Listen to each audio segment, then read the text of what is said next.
Oh, wait. Don't worry about it.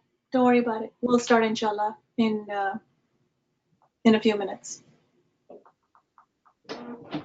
We'll start at 7 o'clock inshallah. 8 Eastern inshallah, everybody.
Hello?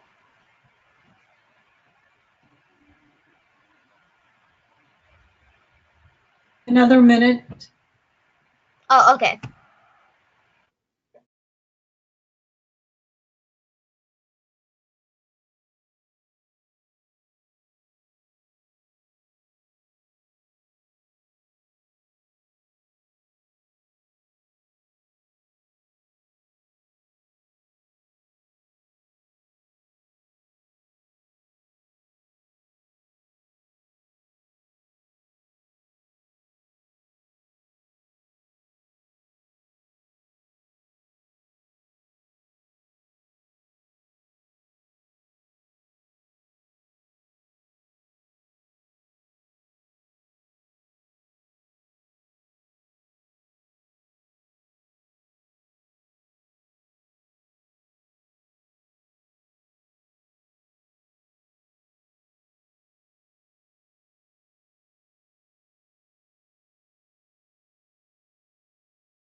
Hello?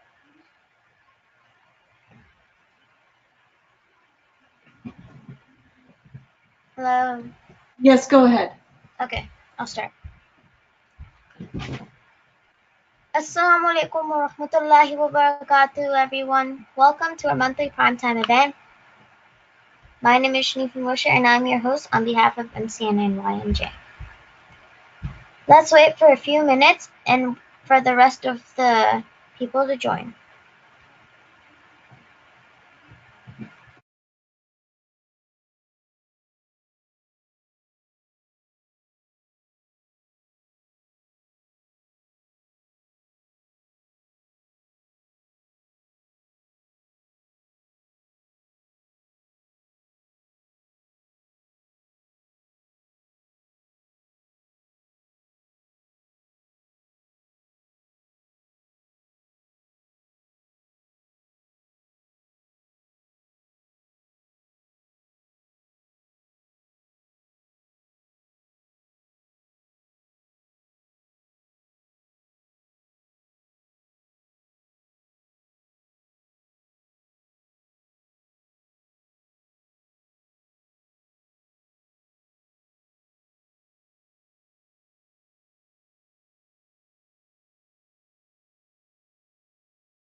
Assalamualaikum warahmatullahi wabarakatuh, everyone. Welcome to our monthly primetime event.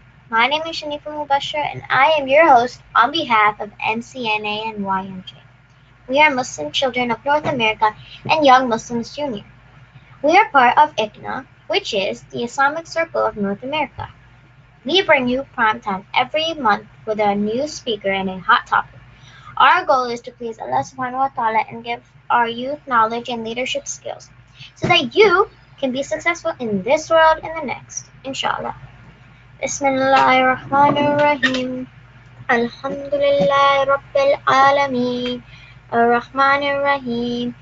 مالك يوم الدين إياك نعبد وإياك نستعين اهدنا الصراط المستقيم صراط الذين أنعمت عليهم غير المغضوب عليهم ولا الضالين آمين. We ask Allah to show us the straight path. Ameen. Today our topic is, our deen is green, but are we green Muslims? Allah has made us in charge of this beautiful earth. We have to take care of it to the best of our ability. The speaker will remind us on how to take care of our earth and not to misuse it. She will give us great ideas to conserve its energies and reuse what we can. She will give us tips on how to do this individually and at a community level. Conserve, reuse, recycle, reduce, protect. It's our job. Let's learn how to become green Muslims. The speaker will give ideas on how Muslims should lead and implement these ideas in their homes, masjids, and community centers and events. Today, our respected speaker is Javiria Salman. Javiria Salman graduated from East Carolina University with a bachelor's degree in communication and concentration in journalism. She has worked as a reporter and editor in North Carolina and plans to continue working in the journalism field. She is a recent YM alumnus. During her 10 plus years in YM, she served on the YM National Shura as a social media/PR department lead and later as a co-lead for the Tarbiyah department. During her time with YM, she has extensively worked with youth across the country from California to New Jersey in building strong neighborhood nets and developing young leaders. Now, as a YM alumnus, she gives back to the organization she loves in whatever capacity she is able to. Without further delay, we give the mic to our speaker, inshallah.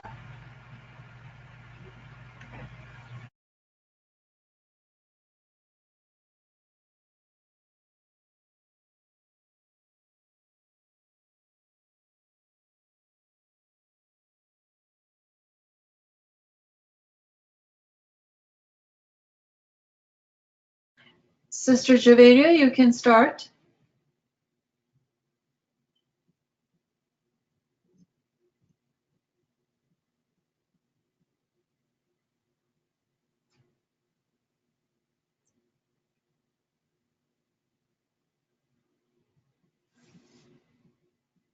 Javeria, can you hear me?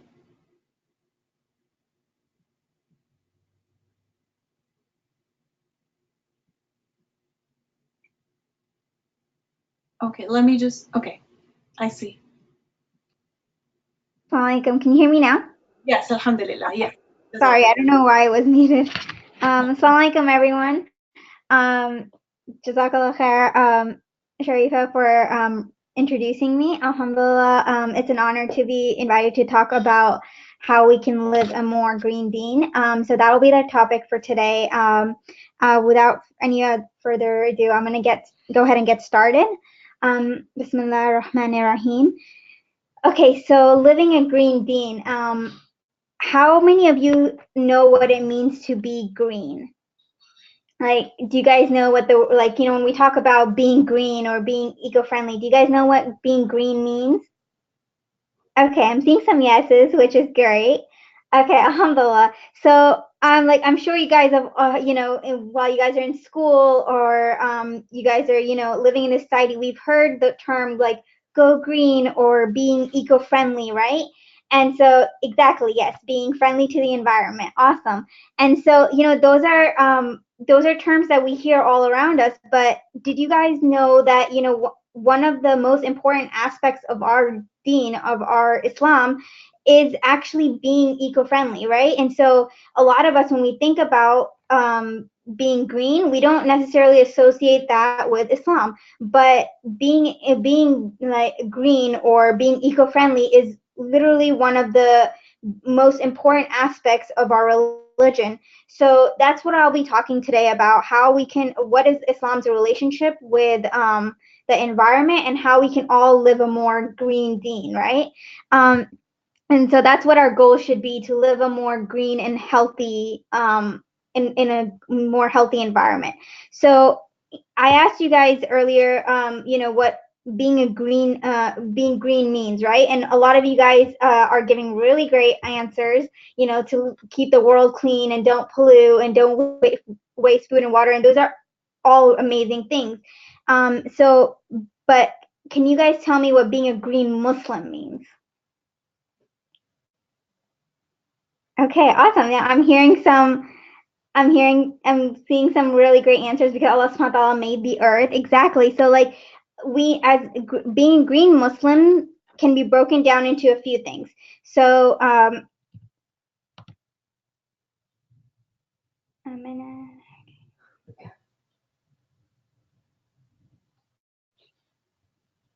we should respect what we have. Yeah. Okay, so being a green Muslim. So who is a green Muslim?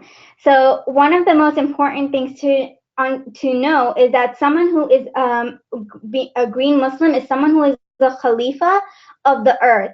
And so the word Khalifa, I'll talk a little bit later on what it means. But being a green Muslim means someone who is a guardian of the earth, right? Someone who takes care. Steward means taking care of the earth, right? And so those are all, being green Muslim means being a Khalifa, right? And then someone who is environmentally friendly. So someone who takes care of takes care of the plants and the trees, who doesn't waste food and water, someone who picks up the trash and keeps the environment clean, and someone who is kind to the earth, someone who respects the earth. Exactly, because we get it from Allah subhanahu wa ta'ala, right? And mashallah, you guys are giving some really great answers, so that's awesome. And then one of the last things is someone who understands that everything on this planet belongs to and worships Allah subhanahu wa ta'ala, right? So as being green Muslims, we have to understand that part of our deen is to recognize that this planet is a gift from Allah subhanahu wa ta'ala, and everything on this planet belongs to Allah subhanahu wa ta'ala, and the trees and the plants, everything worships Allah subhanahu wa ta'ala, so we have to respect it, right? And we have this beautiful, hadith from Prophet Muhammad sallallahu who said the earth is green and beautiful, and Allah subhanahu wa ta'ala has appointed you his stewards over it. So Prophet Muhammad sallallahu actually told us that, if Allah subhanahu wa ta'ala has made us protectors of this earth. So how beautiful is that, right? Allah subhanahu wa ta'ala told us, when Islam came down, that he's giving Muslims the responsibility of protecting his planet. Okay, so now that we know who a green Muslim is, we're going to take a little bit, a deeper dive into this, and we're going to look at what our Deen Islam teaches us about being green. And so we have, okay, so Islam teaches us, like I said, of taking care of our environment, and everything that is in it is a form of worship, right? So everything on this planet worships Allah subhanahu wa ta'ala, and that taking care is also a form of worship. Taking care of this planet is a form of worship. So so how do we know that Islam teaches us this? One of the most important ways that we know that Islam teaches us to protect is through Tawheed. Do you guys know what the word Tawheed means, or what the belief of Tawheed is?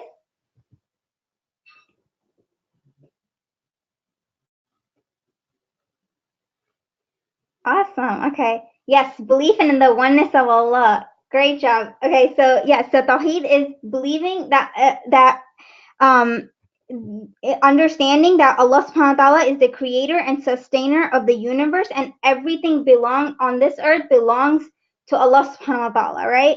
And so we don't associate any partners with Allah subhanahu wa ta'ala. We believe that Tawheed is the oneness of Allah, right? And so one of the biggest parts of our religion, one of the most important aspects of our religion, is the belief in Allah subhanahu wa ta'ala as the only creator, then, and that everything in this earth belongs to him, then how can we not take care of the planet that he created, right? And so the belief of Tawheed is directly linked to being friendly to our planet and taking care of our planet, because we know that Allah subhanahu wa ta'ala is not only the creator, he's the sustainer of this planet, right? And so he takes care of this planet, and he's entrusting us to take care of the planet for him also, right? And so that means that as Muslims, we accept that this earth and all of the creation belong to him. And so when Allah subhanahu wa ta'ala says that he has appointed us as stewards on this earth, then that means Allah subhanahu wa ta'ala, like, and there are many places in the Quran, but so specifically I'm gonna use Surah Al-An'am and Ayah 165, where Allah subhanahu wa ta'ala specifically tells it is He who has appointed you as stewards in the earth, and that He may try you in what He has given you. So Allah subhanahu wa ta'ala is telling us directly that he has appointed us as the guardians of this planet, and that on the day of judgment, that is something that he is going to ask us. Did we take care of this planet for him, right? Did we respect this planet? Did we make sure that we didn't destroy it and trash it, right? So did we keep it clean and beautiful, right? So that's something to remember, that Allah subhanahu wa ta'ala, in so many places in the Quran, I just use one example, but there's so many times where Allah subhanahu wa ta'ala talks about, that, O children of Adam, eat and drink, but do not waste by excess, for Allah does not love the wasters, right? So when we eat and drink and we waste the food, we're throwing it in the trash, and it creates a lot of trash that's being wasted, a lot of food that's being wasted, and then it creates pollution and stuff. And so Allah subhanahu wa ta'ala is telling us that he's created us as protectors of this earth, to protect this earth for him, and then we shouldn't waste, and we should protect what he has given us, right? And so earlier when I talked about Khalifa, right? So Allah subhanahu wa ta'ala has entrusted Muslims to be Khalifas of this earth.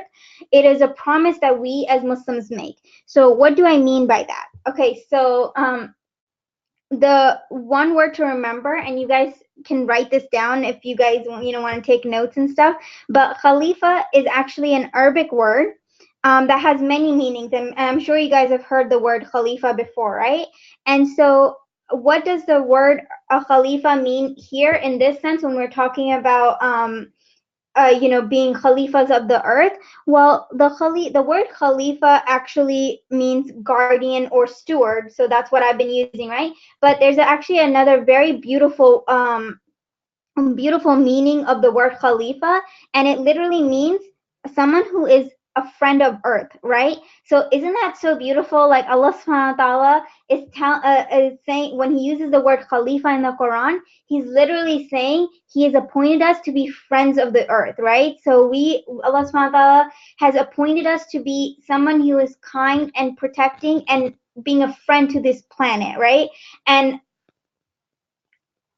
so somebody who takes care of the planet and everything in it, so taking care of all that is on this planet, the plants, the trees, and and that means making sure that we're watering our trees and our plants, and we're not throwing trash in the parks and in our waters and stuff, because all of this is from Allah subhanahu wa ta'ala. These are blessings from Allah subhanahu wa ta'ala that he has given us.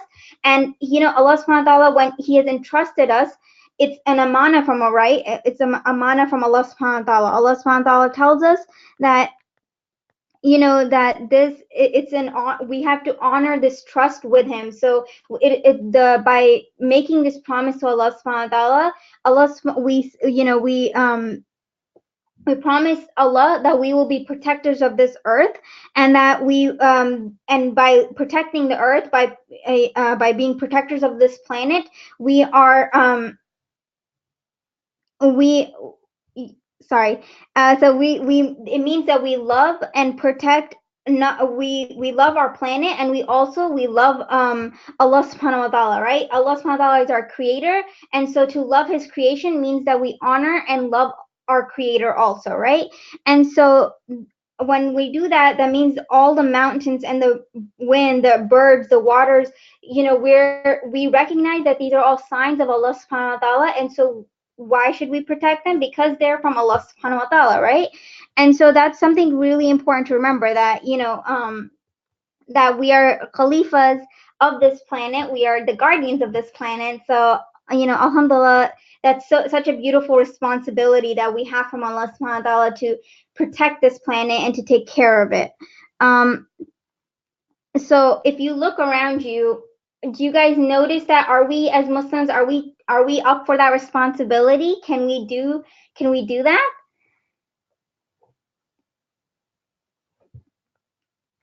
Exactly, right? So yes, alhamdulillah. So, that's something that we should consider our one of our most important responsibilities, is to have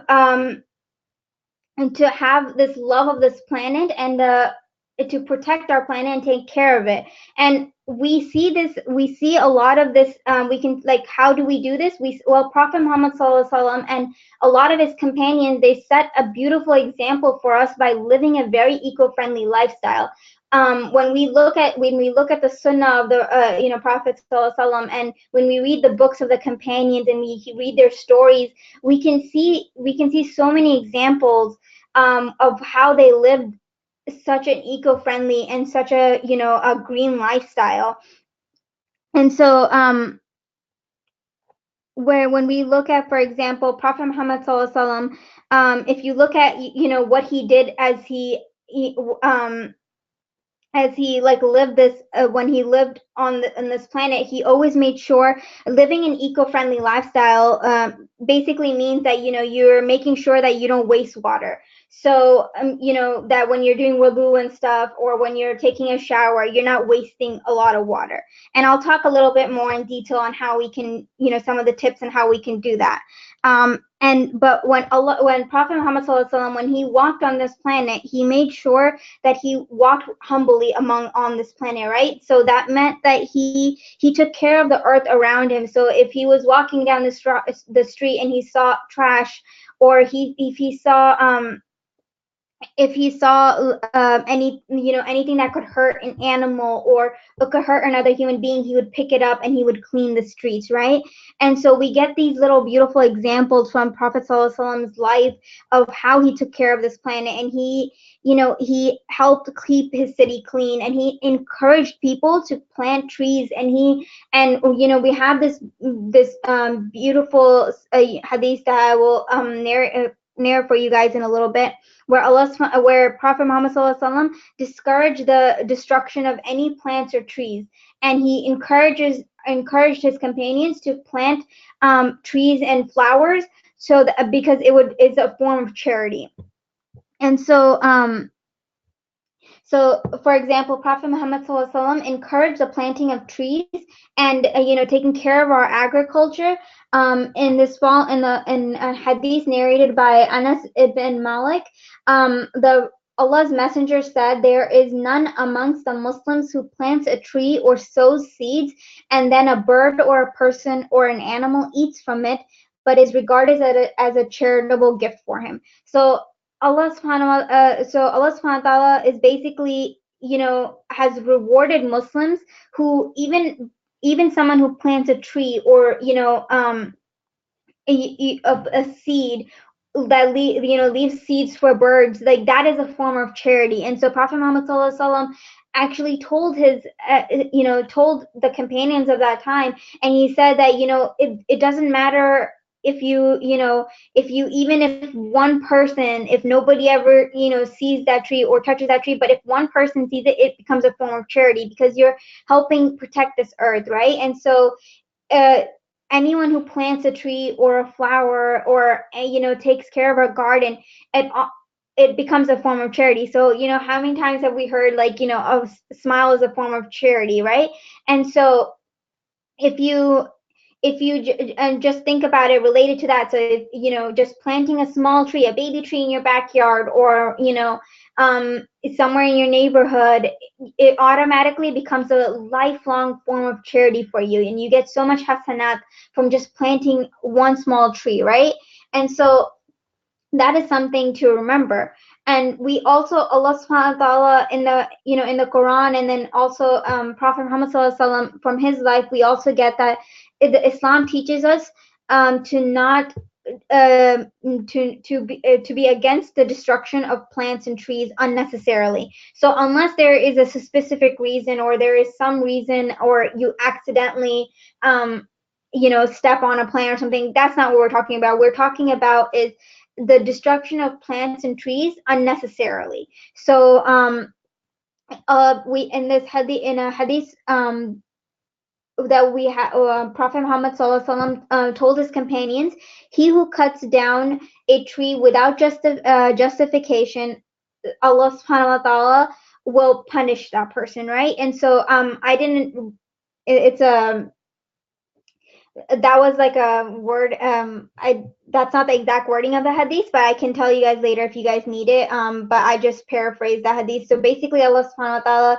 ta'ala, that's something Allah subhanahu wa ta'ala had mentioned in the Quran also, and the Prophet Muhammad sallallahu alaihi wasallam talked about, is that destroying this planet or destroying any part of this planet unnecessarily, Allah subhanahu wa ta'ala will punish that person, and that's, we will have to answer for that on the day of judgment. So we don't want to be responsible for destroying this beautiful earth that Allah subhanahu wa ta'ala has given us, and all these blessings that Allah subhanahu wa ta'ala has given us, right? It's like we talked about, it's an amana from Allah subhanahu wa ta'ala to protect this earth and everything in it. And all the trees and the plants, they all worship Allah subhanahu wa ta'ala too, right? And so we should be as the khalifas of the earth, as friends of the earth, we should be encouraging not just other Muslims, but also our non-Muslim neighbors to also be more kind to the earth, and to be protecting of our plants and our all the trees and everything. And yes, you can remove weeds. Yes. So we're just talking about like just destruction of the natural trees and plants that give us protection, and give the animals and the creation protection also. And so continuing on, so we must learn from the example of the companions of the Prophet Muhammad sallallahu alaihi wasallam, on how they lived, and we should build upon the what on their legacy, and continue to build a clean and healthy environment around us. And because when we what's something our parents always tell us, something we always hear, that we should leave the earth better than we found it, right? We should leave our surroundings better than we found them, right? And that's something that we always hear. So what are we going to do? Our responsibility is to leave the earth, as Muslims, is to leave the earth better than we found it, to protect it and keep it clean, and to to create a healthy life on this planet for everybody else to follow, right? And so when we do that, there's a very beautiful way to remember how to do that. Think of the earth as a mosque. When we think of our mosque or our masjids, right, what do we think of? It's a sacred place, right? It's the mosque is a house of Allah. It's a house of worship, right? And so if you think about the earth as the house of Allah, and then the earth it belongs to Allah subhanahu wa ta'ala, right? And so would we ever disrespect our mosque? We wouldn't, right? We wouldn't go and throw trash in the masjid, or we wouldn't waste throw trash, or leave garbage lying around, and leave food and everything lying around, and make the masjid dirty, right? We would keep it clean, because that's where we pray, right? It's a place of worship, exactly. And so we actually have this very beautiful saying of Prophet Muhammad sallallahu alaihi wasallam, where Prophet Muhammad sallallahu alaihi wasallam actually he compares the earth as a mosque, right? And so he says, Prophet Muhammad sallallahu alaihi wasallam says, wherever you may be at the time of prayer, you may pray, for the earth is all a mosque, right? So Prophet Muhammad sallallahu alaihi wasallam is telling us that this entire earth is a place of worship for you, right? And so why not, why when you're standing, on this earth, and when you're in nature, can you we see these beautiful, like we see the beautiful creation of Allah subhanahu wa ta'ala, and we should remember that these are all signs of Allah subhanahu wa ta'ala, right? These are signs that Allah subhanahu wa ta'ala has given us, and these are blessings and from Allah subhanahu wa ta'ala, and we should protect it, right? And so if we think about them, if we think about all the earth is a mosque for us, then we would protect the earth, right? We would remember that, a mosque is to be protected. It's a house of Allah.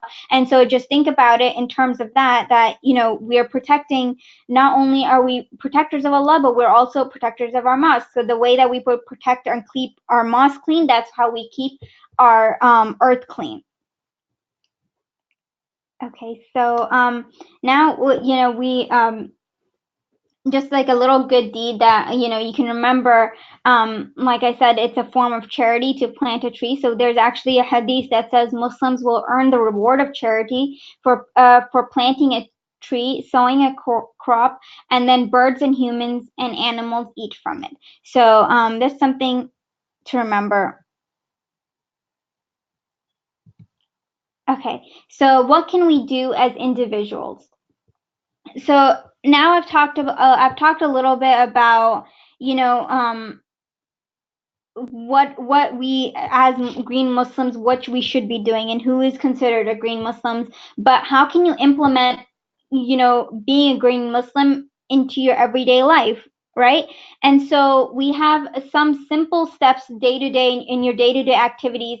Like for example, when you're brushing your teeth, if you turn off the water when you're brushing your teeth, you will save so much water, because that's one of the, we have a hadith from Prophet Muhammad SAW where he says, "Do not waste water, even if you were at a running stream."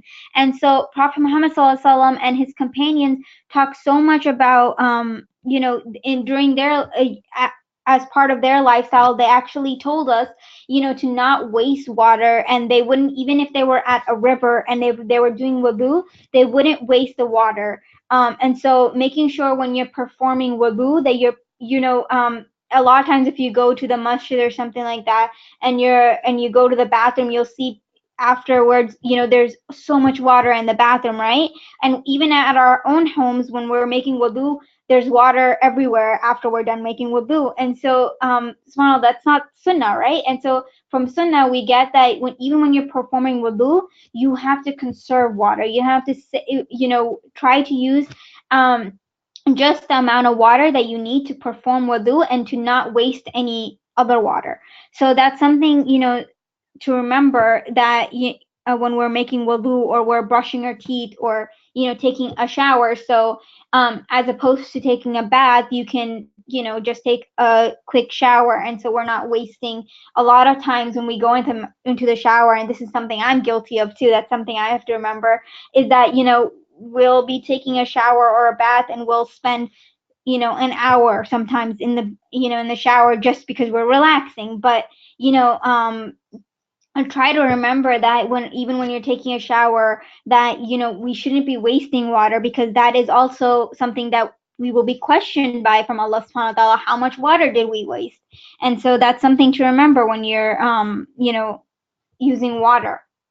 And then turning off the lights as you leave a room. So that's something such a small thing, but by conserving energy, you're actually saving the planet.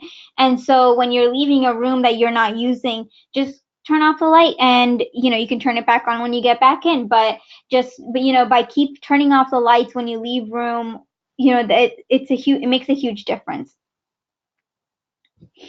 And then shutting down your computer rather than putting it on sleep mode. So that's something that makes a big difference too. It's like when we're playing, a lot of us, either when we're playing video games or we're on our phones, we'll leave our laptops running, or where we'll leave our phones plugged in all night, or sometimes we'll leave our TVs on. And so that makes a huge difference, just by shutting down our computer when you're not using it, or unplugging your chargers, or closing the TV when we're not using it, then we can save, we're actually being eco-friendly. And so that's something, something so small that we can just remember to do in our everyday lives. We can make it a habit, of just closing the computer, and it makes a huge difference. And then another thing is recycling our clothing by donating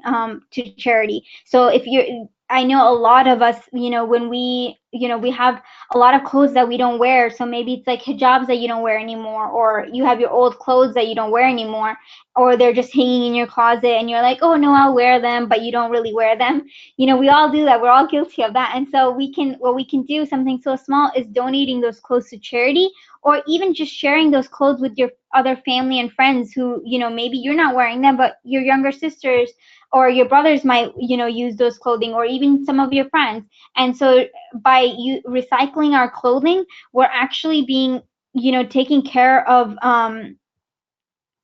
the earth, right?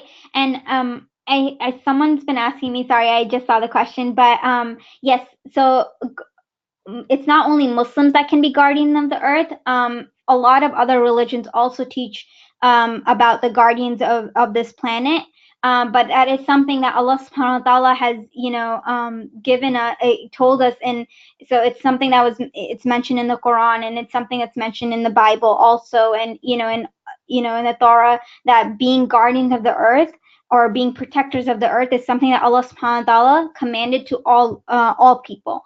And so that's something that, it's a reoccurring theme, that Allah subhanahu wa ta'ala tells, he has told all nations, and we're the last nation that, as we're the, Islam is the last nation, we have been also assigned as protectors of this planet. But yes, so it's not just, you can tell, your non-Muslim friends also. You can encourage them to be guardians of the planet, and you can encourage them to be, more eco-friendly, just by, maybe sharing with them some of these tips that we're talking about, and how to not be, wasting water, and recycling and stuff like that.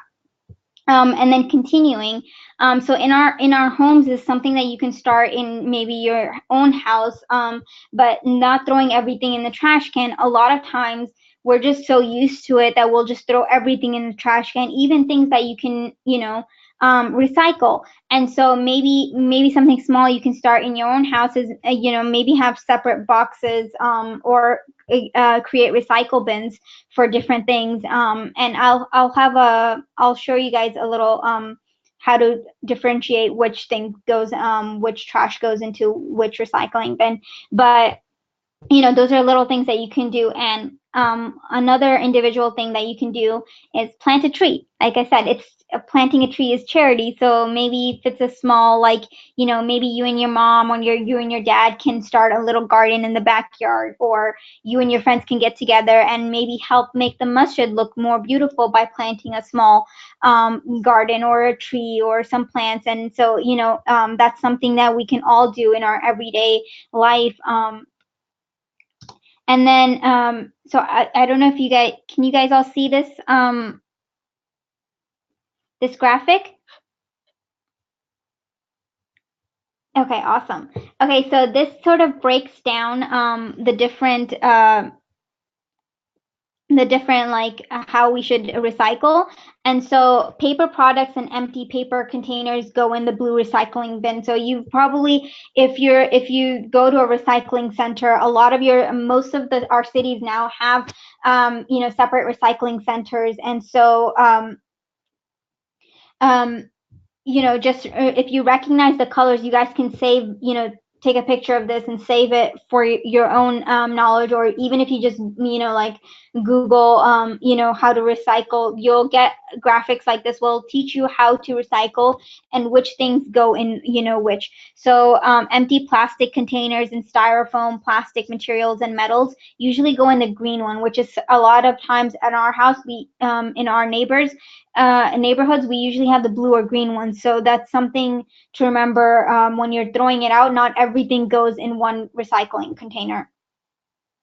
And then the beige color, the light brown color one, usually is for food waste and paper napkins. So that's for for composite waste. So throwing away any food items or anything like any food or paper napkins and stuff like that, that goes in that bin. And then in the red bin is where we bottles and aluminum cans. In some states, that color might be different. They'll have it labeled for bottles and aluminum cans. Some of these colors sometimes can be differently, but you guys can always search up in your own communities, in your own cities and towns, which are the colors that they used in your in your area.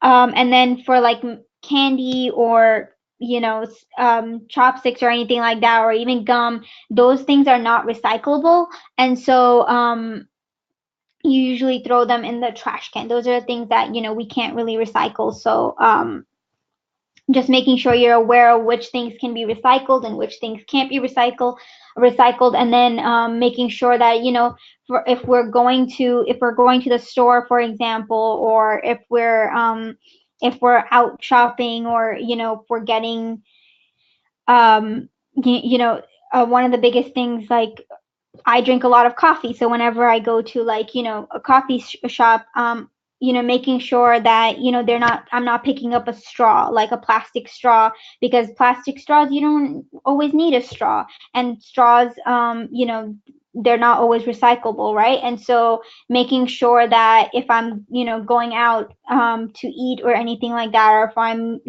shopping somewhere, I'm making sure that I'm using maybe a recycle bag, or bringing my own bag from home for my groceries, or if you're helping your mom shop and for groceries, maybe making sure that'll be your responsibility to, instead of getting a plastic bag at the store, you'll bring a bag from home to help your mom, right? And so those are some things, some little things that we can remember to keep with us, just to remind us. And then what can you do in your community on a large scale? So you can start an Earth Day project in your local community or masjid, because on this year, April 22nd, so April 22nd, 2019 is Earth Day. So mark that down, and maybe you and your friends get together, and or maybe you go to your masjid, or even in your schools or whatnot, and you guys can ask them, ask the proper people if you can start an Earth Day project, and you guys can search up an Earth Day project. So maybe that can be organizing a trash day pickup in your neighborhood or your local park, or even at the beach or something, and you clean it up. Or maybe that's creating an awareness day for your local masjid, where you tell people about how to be a more eco-friendly Muslim. Or maybe that's organizing, like we talked about, recycle center, where people can bring their recycle stuff and you guys recycle. So these are just a little things that you can remember, to do in your on a larger scale for your community. And then there is so continue on. There's actually something that YMJ started recently, which is called the Recycling Leadership Program. And so I put all the what you guys can do to start this. But this is like such a beautiful program that you guys can start, especially in like Ramadan and stuff. When Ramadan comes this year, this is something maybe you can do in your communities. But so the goal of this program is to motivate and raise awareness for food waste and proper recycling in the Muslim community, which is so important, right? And so uh, so you can do is you can start this program either in community events or masjid programs. So maybe you want to start this at your, like every Jummah, you guys do this in your masjids, or maybe youth events. If you have, I know a lot of masajids have like Friday night youth events and stuff. So maybe that's something you can start, at your local, YMJ chapters, or youth events, where you guys start a recycling leadership program. Something, if you go to ICNA conventions, and that's something you guys could do on like a national scale there, or even regional scale. And then during Ramadan, which is probably one of the best times to do something like this, is Ramadan iftar events. We waste so much food and so much, we throw out so much, things in Ramadan, and that's so sad. Ramadan should be a time of reflection, right? But a lot of our food gets wasted during Ramadan, and so that's something that could be a way to remind our Muslim communities that how to recycle and to not waste so much food. And so how you could do something like this, so is that maybe you get 4 to 10 people in the masjid together, and you take the responsibility of managing the trash after an event. So how do you do that?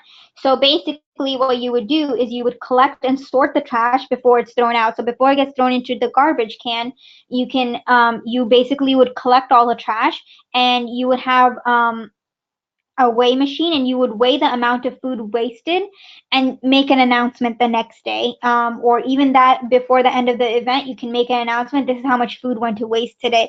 And it's sort of a reminder for us. Remember, we're supposed to be khalifas of this planet, right? We're supposed to be the guardians and protectors and friends of the planet. So it's a good reminder for all of us, how much food are we wasting, right? And so I've listed like what you can do here. Like, so you can either you can separate the plastic spoons and the plastic plates and the plastic cups and bowls from the trash, right? So plastics, like I said earlier in that graphic, you can recycle those things. But trash, for example, and then you can see, make a composite pile. If there's you know bones or anything like that, you can have a small bucket for the bones, and you can throw all the food and bones and stuff like that that's wasted in a bucket. So maybe if the food is recyclable, we can recycle that food and you put it in the composite pile. And then make it. And if there's, especially at events, like, at the masjid or something like that, we always have a lot of water bottles left over, right? And so what you could do is collect all the water also, and make sure that instead of all those water bottles being thrown into the trash can, we're actually using that water. So maybe water the plants outside with that water, use it for, the local garden or whatever. And so we're not throwing it in the trash, but we're also making an effort to collect all the water bottles that are left over, during Ramadan or during whichever event, and recycling the bottles also, because the bottles are such a easy way to recycle. Um, and then, other materials you would obviously need is like a weight scale. Make sure you have gloves and apron on, and just that's how something you can do. And if you guys want more ideas on how for the YMJ Recycling Leadership Program, you guys can definitely reach out to the organizers of YMJ. And so there's some sisters here that can definitely afterwards give you how to contact them and ask more questions, inshallah. And then I have some resources here too. So maybe what I can have is, Sister Isaima, inshallah, can maybe email the PowerPoint to attendees, or put it up online somewhere so that you guys can access these. But these are some of the websites that are really great explaining, they're really easy to understand too. So if you guys want to know, like, whyislam.org has an amazing resource guide of the relationship between, our environment and Islam. And so they have some of the hadith and some of the Quran ayahs that I used in there. And then there's another organization, it's called greenmuslims.org. It has greenmuslims.org has a lot of activity ideas that we can do in our local communities. And then the same thing for Wisconsin Green Muslims. They actually, it's an organization in Wisconsin, but they have some really awesome ideas. They're really active in their community, so you guys can go to them for ideas.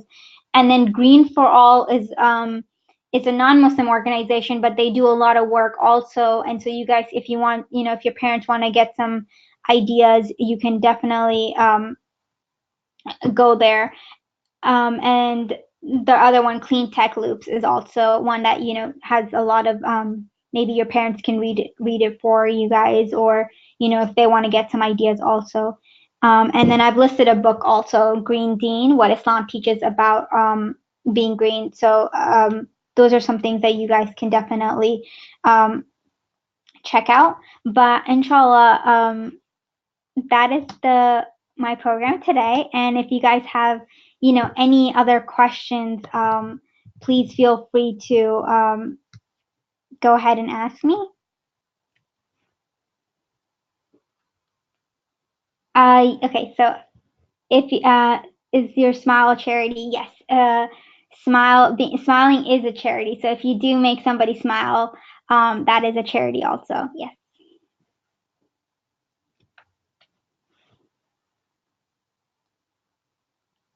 Does anyone else have any other questions?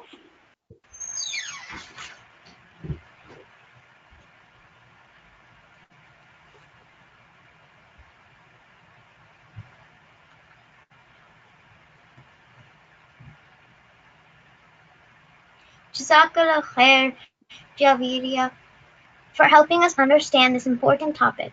I am sure our attendees will benefit from what they have learned today. May Allah give you barakah in your time and make the attendees sadaqah jariyah for you. Ameen. Can you please end with the dua? Dua. Sure. Okay. So Bismillahirrahmanirrahim. والعصر إن الإنسان لفي خسر إلا الذين آمنوا وعملوا الصالحات وتواصوا بالحق وتواصوا بالصبر. آمين. Jazakallah khair everyone for attending. We will be back next month, inshallah. Assalamu alaikum wa rahmatullahi wa barakatuh.